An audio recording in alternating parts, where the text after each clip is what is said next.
Assalamualaikum warahmatullahi wabarakatuh. Salam sejahtera bagi kita semua. Kali ini saya dengan kelompok saya akan mempresentasikan tentang penerapan konsep SPL dan matriks dalam menentukan tegangan dan arus listrik pada tiap-tiap resistor.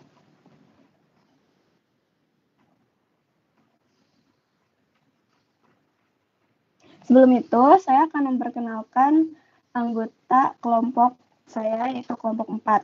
Pertama, saya sendiri, yaitu Gia Nindya. Saya Adita Alvaris.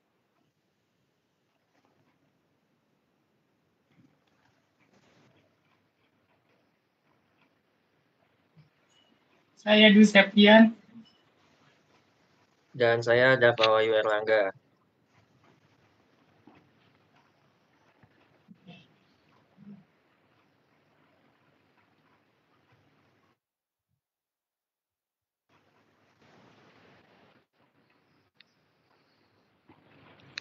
Selanjutnya, kami akan memulai mempresentasikan dengan sesuai urutan. Yang pertama yaitu pendahuluan, landasan teori, hasil dan pembahasan.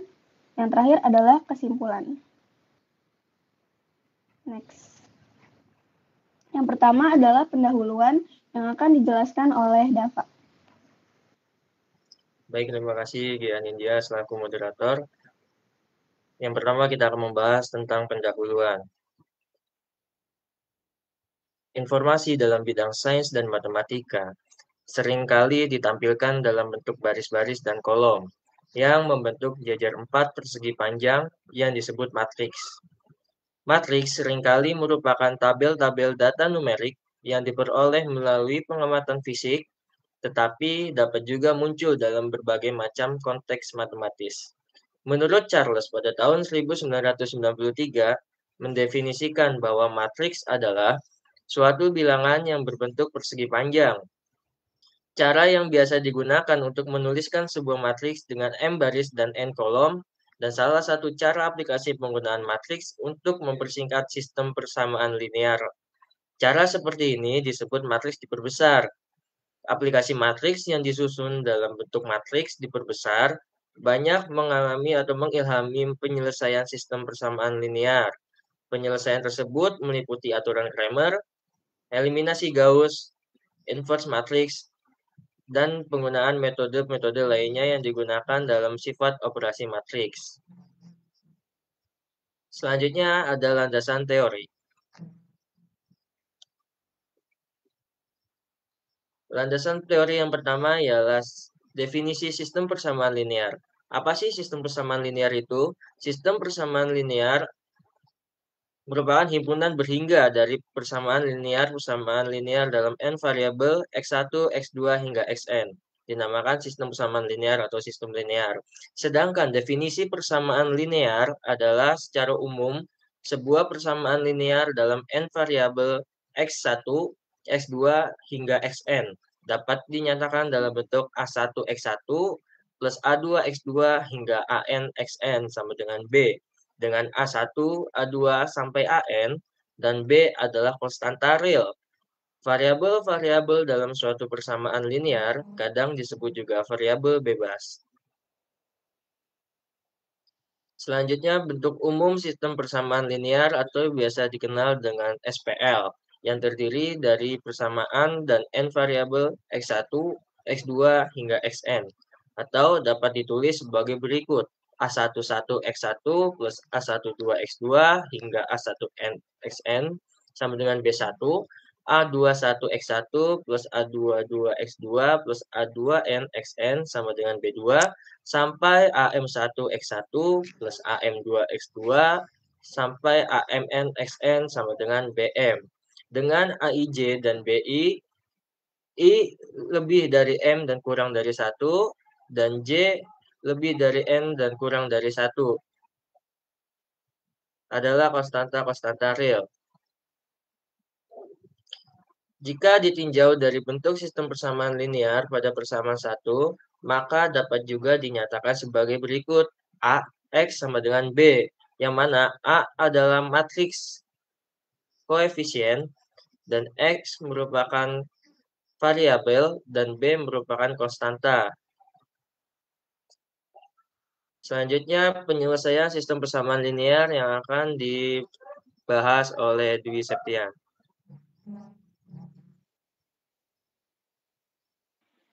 Baik, terima kasih Dava. Selanjutnya, penyelesaian sistem persamaan linear. Penyelesaian sistem persamaan linear sederetan angka S1, S2, sampai Sn disebut suatu penyelesaian sistem persamaan linear. Jika X1 sama dengan S1, X2 sama dengan S2, sampai Xn sama dengan Sn merupakan penyelesaian dari setiap persamaan dalam sistem tersebut. Sistem persamaan linear bisa mempunyai penyelesaian konsisten baik tunggal maupun tak hingga atau penyelesaian banyak, dan tak mempunyai penyelesaian atau tak konsisten. Ada dua sistem persamaan linear, yaitu sistem persamaan linear homogen dan sistem persamaan linear non-homogen. Sistem persamaan linear homogen. Bentuk umum sistem persamaan linear homogen dengan n persamaan dan n variabel dapat dituliskan sebagai berikut. AX sama dengan 0. A, di mana A merupakan matriks koefisien dengan elemen A11, A12, sampai A1N. Selanjutnya A21, A22, sampai A2N. Dan seterusnya sampai AM1, AM2, sampai AMN. X merupakan matriks variabel dengan elemen X1, S2, sampai Xn. Dan 0 merupakan matriks yang berelemen 0. Homogen AMN X sama dengan 0 mempunyai kemungkinan penyelesaian A, M lebih dari N hanya mempunyai solusi trivial. B, M sama dengan N. Jika determinan A tidak sama dengan 0, maka matriks tersebut trivial. Sedangkan jika determinan A sama dengan 0, maka matriks tersebut non-trivial. C, M kurang dari N merupakan solusi non-trivial. Sistem persamaan linear homogen merupakan SPL konsisten karena paling tidak memiliki penyelesaian X1 sama dengan 0, X2 sama dengan 0, sampai Xn sama dengan 0. Solusi ini disebut solusi trivial atau unik. Sedangkan jika ada solusi lain, maka dinamakan solusi tak trivial atau infinite.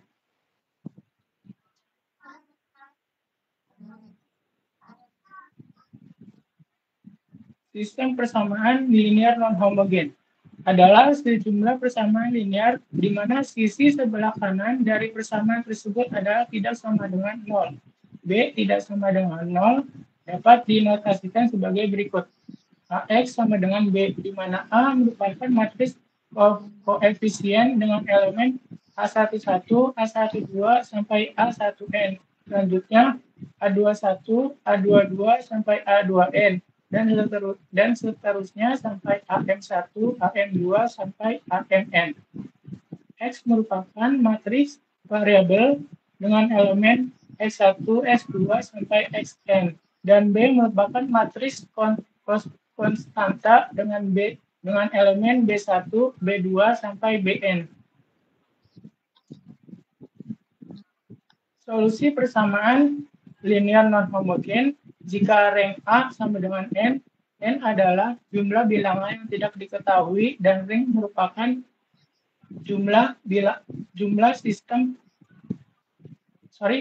rank adalah banyaknya sistem persamaan linear dan determinan A tidak sama dengan 0, maka penyelesaian persamaan adalah trivial atau unik. Jika rank A kurang dari N, di mana N adalah jumlah bilangan yang tidak diketahui, penyelesaian persamaan adalah non-trivial atau infinite. Ada beberapa metode penyelesaian SPL non-homogen, yaitu grafik, substitusi, inverse matrix, Cramer, eliminasi Gauss-Jordan, dekomposisi matriks. Selanjutnya akan dijelaskan oleh Tia. Baik, terima kasih Dwi. Selanjutnya adalah penyelesaian SPL dengan metode Kramer. Jika A adalah matriks koefisien SPL non-homogen dan determinan A-nya tidak sama dengan 0, maka solusi dari SPL tersebut yaitu AX sama dengan B. Yang pertama, X1 sama dengan determinan A1 dibagi determinan A atau determinan utamanya X2 sama dengan determinan A2 dibagi determinan A dan seterusnya hingga Xn sama dengan determinan AN dibagi determinan A. Di mana AN itu N-nya adalah 1, 2, 3 hingga K. Adalah matriks yang diperoleh dengan mengganti kolom ke N pada matriks A oleh matriks kolom B.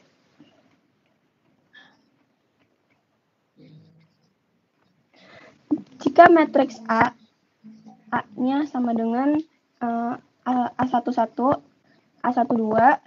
A21, A22 hingga AMN, maka AN atau N-nya sama dengan 1, 2, 3 hingga K adalah sebagai berikut. Yang pertama, A1 itu elemennya menjadi B1, B2, ya elemen baris kolom pertamanya yaitu B1, B2 hingga Bn. Kolom keduanya A1, 2, A22 hingga AN2 hingga AMN dan seterusnya hingga AN sama dengan B1, B2 hingga Bn, A12, A22 hingga AN2, dan B1, B2 hingga Bn. Selanjutnya akan dijelaskan oleh Faris. Oke, selanjutnya kita akan membahas tentang hukum pertama dari Kirchhoff. Nah, untuk hukum pertama Kirchhoff itu menyatakan bahwa jumlah aljabar kuat arus yang menuju suatu titik cabang rangkaian listrik sama dengan jumlah aljabar arus yang meninggalkan titik cabang tersebut. Arus I1, I2, dan I3 menuju titik cabang A, sedangkan arus I4 dan I5 meninggalkan titik cabang A. Bisa dilihat dari contoh gambar yang ada di sebelah kiri. Nah, maka pada titik cabang A tersebut berlaku persamaan sigma I menuju titik cabang sama dengan sigma I meninggalkan titik cabang. Atau bisa dituliskan I1 tambah I2 tambah I3 sama dengan I4 tambah I5. Lalu ada hukum kedua Kirchhoff. Hukum kedua Kirchhoff menyatakan bahwa jumlah aljabar penurunan tegangan atau voltage drop pada rangkaian tertutup atau loop menuruti arah yang ditentukan, sama dengan jumlah aljabar kenaikan tegangan voltage rise. Atau bisa dituliskan sigma V drop sama dengan sigma V rise. Nah, pada gambar berikut, arah pembacaan mengikuti arah jarum jam, seperti yang ditunjukkan panah melingkar. Bisa dilihat dari gambar yang di kanan, di tengahnya ada panah yang melingkar searah jarum jam. Jadi mengikuti arah A, B, C, D, E, F, lalu kembali ke A. Pada baterai, arah pembacaan dari A ke B atau dari minus ke plus, sehingga dari A ke B terjadi voltage rise sebesar E1. Karena dari A ke B itu mengalami peningkatan atau kenaikan tegangan atau voltage, jadi disebut voltage rise sebesar E1, ditulis E1. Sebaliknya dari D ke E terjadi voltage drop atau penurunan tegangan sebesar E2. Pada resistor R1, arah pembacaan dari B ke C dan arus mengalir dari B ke C juga oleh karena arus mengalir dari tegangan tinggi ke rendah, maka tegangan B lebih besar dari tegangan C, sehingga B ke C terjadi voltage drop sebesar 1 R1. Dengan penalaran yang sama, maka dari C ke D, E ke F, F ke A berturut-turut terjadi voltage drop sebesar IR2, IR4, dan IR3. Nah, maka pada loop berlaku persamaan. Persamaannya itu yaitu sigma V drop sama dengan sigma V raise. Atau untuk dari contoh gambar yang di kanan bisa dituliskan IR1 ditambah IR2 ditambah E2 ditambah IR4 tambah IR3 sama dengan E1. Atau kita sederhanakan E-nya itu eh, dibalik ke ruas kanan yaitu jadi I dalam kurung R1 tambah R2 tambah R3 tambah R4 sama dengan E1 dikurang E2.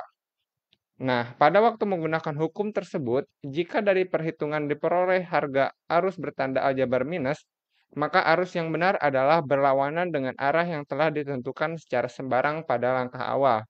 Jadi kan sebelumnya, bisa dilihat dari gambar yang di kanan, itu kan ada arah lingkaran ke arah sejarum jam.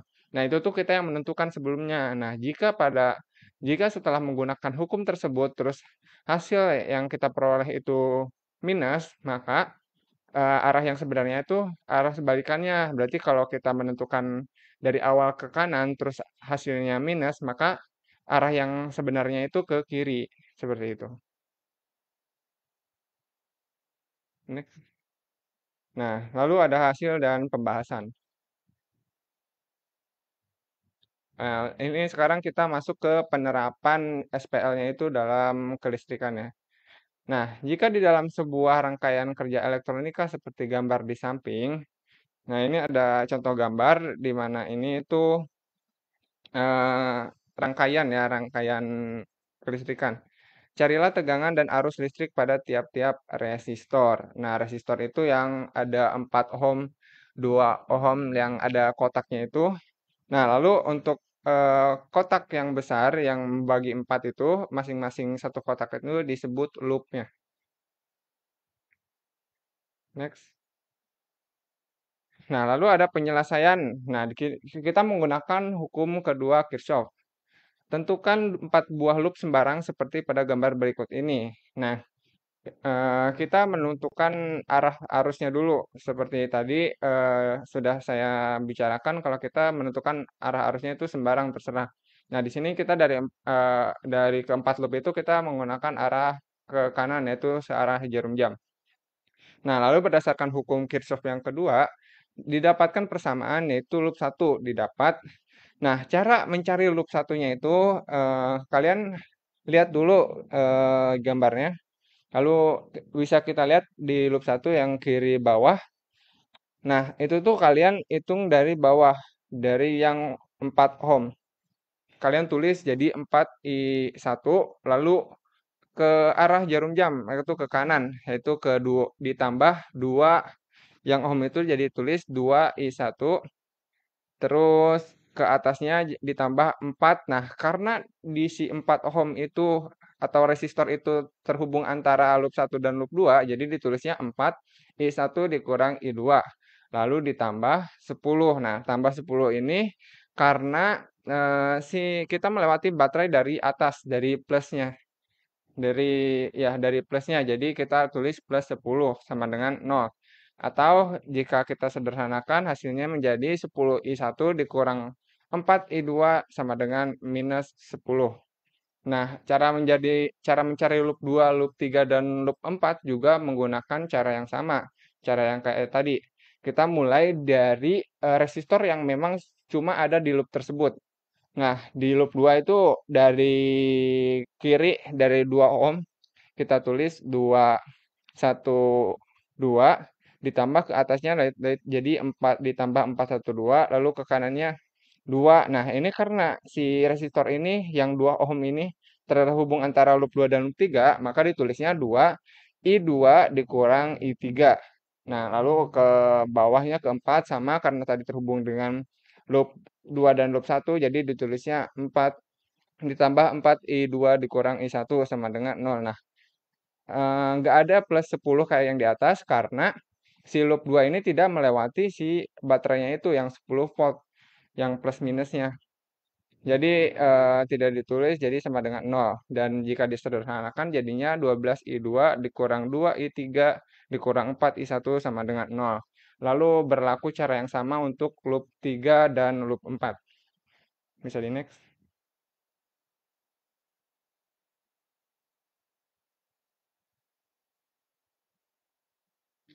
Nah, ini loop 4-nya. Jadi kemudian kita akan mendapatkan hasil seperti ini. Kita dari hasil 4 loop itu, keempat loop itu kita tulis menjadikan persamaan. Nah, persamaan yang pertama itu kan tadi yang di loop 1 tuh 10I1 dikurang 4I2 sama dengan minus 10 ya. Karena I3, I4-nya nggak ada, kita tulis saja 0. Jadi di sini ditulisnya jadi 10I1 dikurang 4I2 ditambah 0I3 ditambah 0I4 sama dengan minus 10. Sama juga untuk loop 2 yang loop 3, loop 4-nya jika di salah satu di antara I1, I2, I3, I4-nya itu tidak bernilai, maka tulis saja 0. Jadi ini adalah hasil dari tadi kita mendapatkan 4 persamaan ini. Selanjutnya kita akan membuat si persamaan ini, kita akan dijadikan ke SPL dan cara selanjutnya itu akan dijelaskan oleh Gea.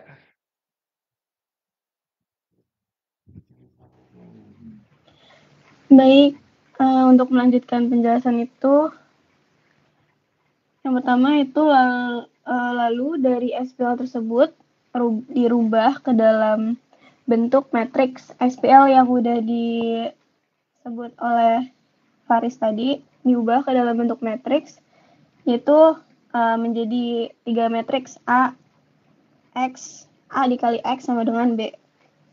Yang dimana A-nya ini adalah koefisien-koefisien dari SPL-nya, yaitu 10, min 4, 0, 0, min 4, 12, min 2, 0, 0, min 2, 12, min 4, 0, 0, min 4, 10. Dan X-nya ini, atau bisa juga vektor I ya, yaitu I1, I2, I3, I4, dan matriks B-nya itu adalah konstantanya, yaitu min 10, 10, 10, dan 10. Dengan menggunakan konsep SPL dan matriks, kita akan mendapatkan I1, I2, I3, I4. Banyak caranya untuk menyelesaikan SPL dan matriks tersebut, salah satunya dengan menggunakan metode Cramer.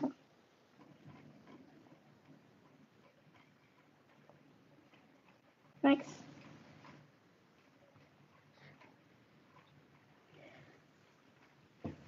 Di sini fokusnya adalah di matriks A-nya.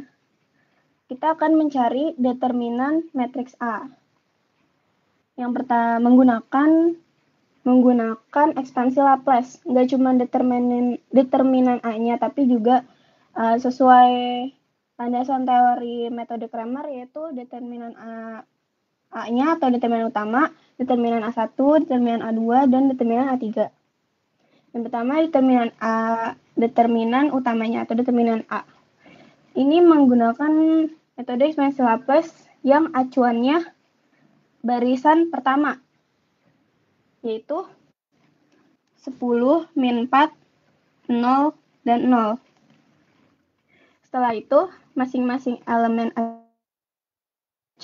acuannya dikalikan dengan determinan matriksnya, yang dimana determinan matriksnya ini didapatkan dari elemen-elemen matriks A kecuali baris dan kolom elemen acuan yang akan mau dikali. Misal, yang pertama di sini ada elemen acuan pertama itu 10 yang dikali dengan matriksnya, yang dikali dengan determinan matriksnya, yaitu 12, min 2, 0, min 2, 12, min 4, 0, min 4, dan 10. Nah, matriksnya ini dicari determinannya dengan menggunakan metode Sarus. Pas sudah dapat hasil dari Sarusnya, yaitu 1208, lalu dikalikan dengan 10. Sama seperti yang elemen kedua, yaitu yang 4. Di sini yang 4 ini, min 4 ini dikalikan dengan min. Jadi 4 dikalikan dengan determinan matriksnya, yaitu min 416. Setelah itu ditambah dengan hasil 10 kali 10 dikali determinan matriksnya, yaitu hasilnya adalah 10.416. Dan hal ini dilakukan sama di determinan A1, determinan A2, determinan A3. Di sini determinan A1 menggunakan acuannya menggunakan kolom keempat, yaitu 00, min 4, 10. Jadi kita cuman cari yang min 4 sama 10-nya aja. 00-nya nggak perlu. Hasilnya adalah min 11.760. Yang determinan kedua juga sama caranya. Dia menggunakan acuan pada baris pertama, yaitu 10, min 10, 0, dan 0. Yang hasilnya adalah min 3.360. Next. Selanjutnya akan dijelaskan oleh Dwi.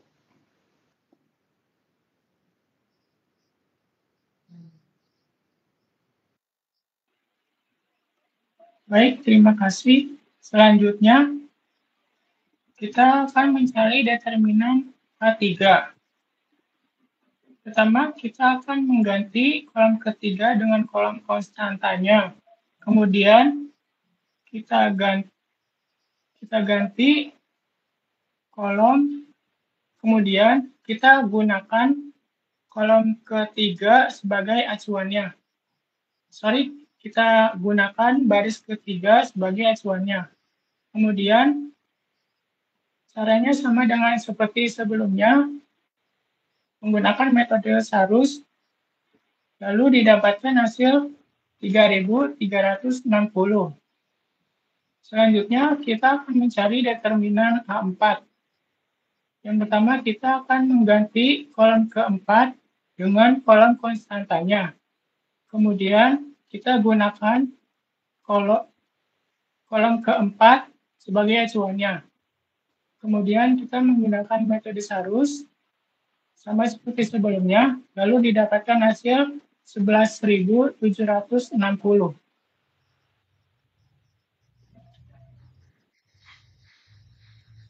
Sehingga diperoleh I1 sama dengan min 11.760 dibagi 10.416 sama dengan min 1,129. Lalu kita buatkan menjadi min 1,13. Tanda min tersebut menyatakan arus I1 terbalik.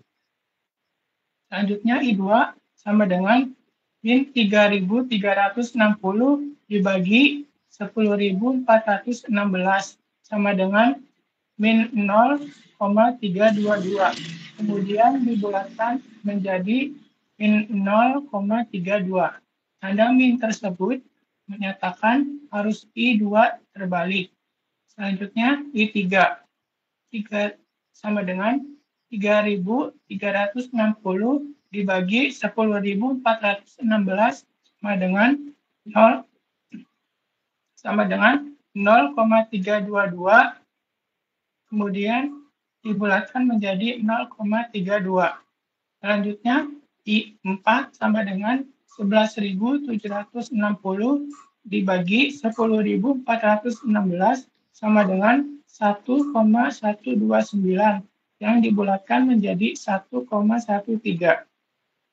Terlihat bahwa I1 sama dengan I4 dan I2 sama dengan I3 karena rangkaian simetris. Sekarang menganalisa arus dalam rangkaian listrik dengan menggunakan hukum Kirchhoff 1 yang dapat kita lihat pada gambar di bawah ini.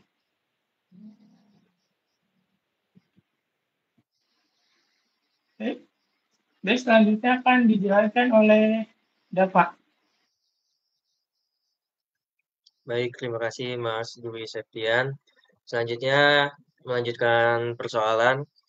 yang mana tadi I1, I2, I3, dan I4 sudah dicari menggunakan metode Cramer dan hukum Kirchhoff 2, yang mana dari titik H, G, F mengalir arus I1, yaitu 1,13 ampere. Yang kedua, dari titik D ke titik E dan titik F mengalir arus I4, yaitu 1,13 ampere. Dari titik B ke titik A ke titik H mengalir arus I2, yaitu 0,32 ampere. Dari titik B ke titik C ke titik D mengalir arus I3, yaitu 0,32 ampere. Bila keempat arus ini digambarkan ke dalam rangkaian, maka didapat rangkaian yang sebelah kiri.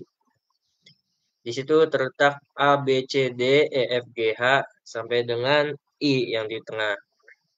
Teman-teman bisa lihat, misal dari arus I1, H ke G ke F, H ke G ke F menunjukkan resistor H, G ke F, yaitu memiliki nilai 1,13 ampere.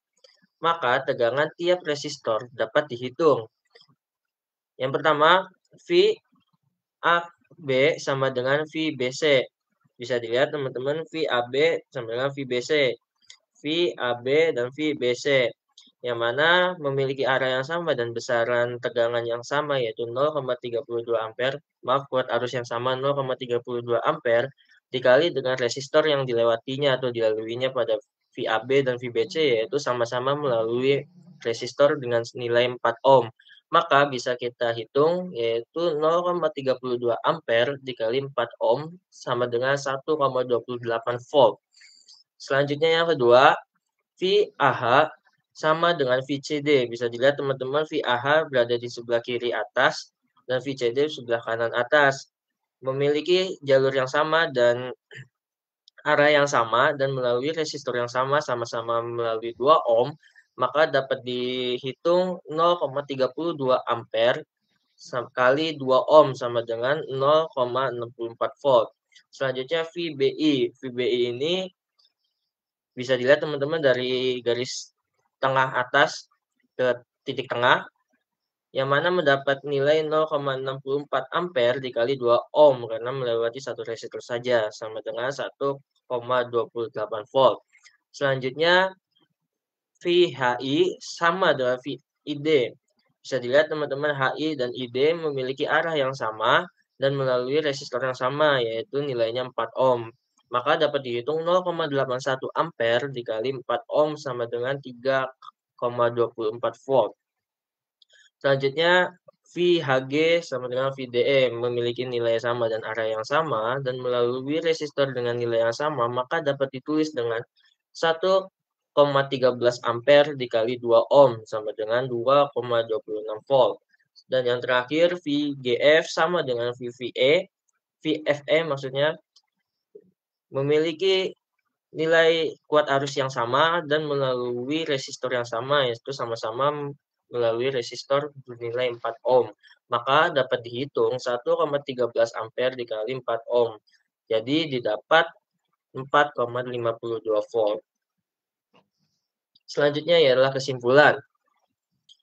Berdasarkan hasil penelitian dan pembahasan, dapat disimpulkan bahwa penggunaan konsep sistem persamaan linear yang dihubungkan dengan konsep matriks merupakan cara untuk memudahkan dalam menentukan tegangan dan arus listrik di dalam elektronika dengan menggunakan penyajian yang tentunya lebih sederhana serta banyak cara untuk menentukannya.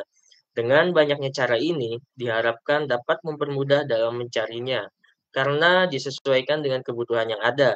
Berdasarkan kesimpulan yang dikemukakan beberapa saran, yaitu mendapatkan kesimpulan 1, menyajikan sistem persamaan linear tersebut ke dalam bentuk matriks. Dan yang kedua, menggunakan beberapa metode dalam mencari solusi tersebut yang sesuai dengan kebutuhan yang ada. Pada kali ini, kami dari kelompok 4 menggunakan sistem metode Cramer dalam menyelesaikan sistem persamaan linear dalam rangkaian arus listrik dalam menentukan kuat arus listrik disertai dengan hukum Kirchhoff 1 dan hukum Kirchhoff kedua.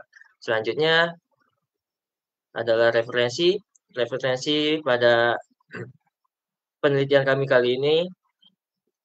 Yang pertama ada Dr. Luminta pada 2014 dengan judul Matriks Persamaan Linear dan Pemrograman Linear, Bandung Rekayasa Sains. Dan yang kedua kreasi spin blogspot.com yang berjudul Bunyi dan Rumus Hukum Kirchhoff 1 dan Hukum Kirchhoff kedua.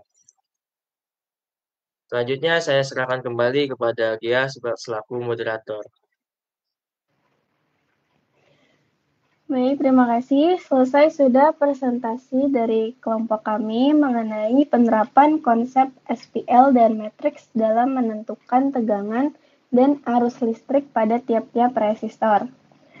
Kalau ada kurangnya mohon maaf. Di sini kami ada sedikit kata-kata motivasi, yaitu janganlah pernah menyerah ketika kamu masih mampu berusaha lagi.